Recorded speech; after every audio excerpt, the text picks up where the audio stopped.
Maya awoke with a gasp. Cold sweat clung to her skin and her heart pounded against her ribs. Where was she? The room was dim, lit only by a sliver of moonlight slicing through the heavy curtains. Disjointed memories of the previous day swirled in her mind, the tour guide's friendly smile, a strange tingling sensation after drinking the local wine, then darkness. She stumbled to the window, pushing the curtains aside. The moon illuminated a breathtaking view of the caldera, its cliffs plunging into the inky Aegean Sea. Beautiful, yes, but utterly alien. A wave of dizziness washed over her. This wasn't right. This wasn't how her trip to Santorini was supposed to be. Panic swelled in her chest, choking her. She fumbled for her phone, but the battery was dead. She was alone, trapped in a strange room with no way to contact the outside world.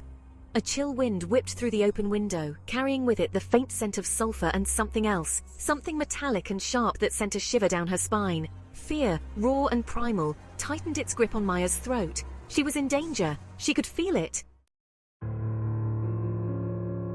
A floorboard creaked behind her. Maya whirled around, her breath catching in her throat. A man stood silhouetted in the doorway, his features obscured by the shadows. He was tall and lean, his presence radiating an aura of quiet strength. He held up a hand, his voice a low murmur in the darkness. "Don't be afraid. I'm here to help you." He stepped into the moonlight, and Maya could make out his features. Sharp cheekbones, dark intense eyes, and a firm jaw dusted with stubble. He wore a simple linen shirt and trousers, his expression a mixture of concern and urgency. "Who are you?" Maya's voice trembled despite her best efforts to sound brave. "What's happening?" "My name is Elias," he said, his voice soothing, "and you're in danger. They're watching you." "They? Who are they?" Elias hesitated, his gaze flickering to the window. "It's not safe to talk here. You need to come with me now." They moved quickly, silently through the darkened house, their footsteps muffled by thick rugs. Elias led her down a narrow winding staircase and out into the cool night air. They emerged into a maze of cobblestone alleys, the houses casting long, eerie shadows in the moonlight. "What's going on?" Maya whispered, her voice barely audible above the pounding of her heart. "Why am I in danger?" "This island," Elias said, his voice low and urgent. "It's not what it seems. There's a group, a secret society that controls everything. They wield power from the shadows and they don't like outsiders." "But why me? I'm just a tourist." "They chose you, Maya," Elias said, his eyes boring into hers. "They need you for something dark." His words sent a chill down her spine. She had stumbled into something sinister, something beyond her comprehension. She had to get off this island, and fast. They ducked into a narrow alleyway, the stench of rotting garbage assaulting Maya's nostrils. She pressed herself against the cool stone wall, her breath coming in short, shallow gasps.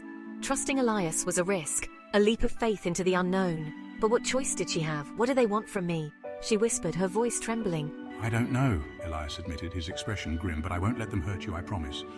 He reached out, his hand calloused but gentle, and took hers. His touch sent a jolt of warmth through her, a spark of hope in the darkness. She didn't know this man, didn't know if she could trust him, but in that moment he was her only lifeline. "Come on," he said, pulling her gently forward. "We have to go." They ran through the labyrinthine streets, their footsteps echoing on the cobblestones. The moon, their only guide, cast long, distorted shadows that danced around them like phantoms.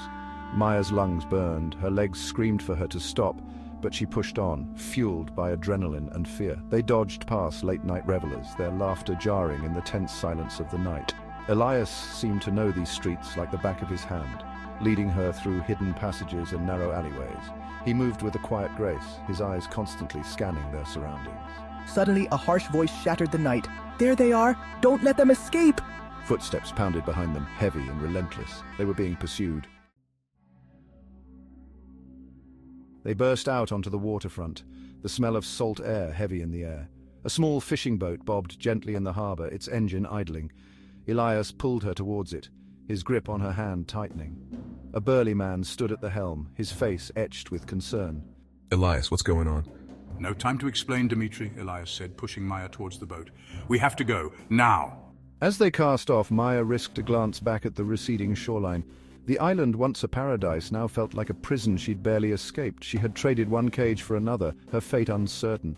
Who was Elias? Where were they going? And what awaited her beyond the horizon? The boat cut through the choppy water, leaving Santorini behind, in a shroud of mystery and fear. Maya huddled in the stern, her body trembling with exhaustion and the lingering echoes of terror. She was free for now, but she knew with a certainty that chilled her to the bone that her ordeal was far from over.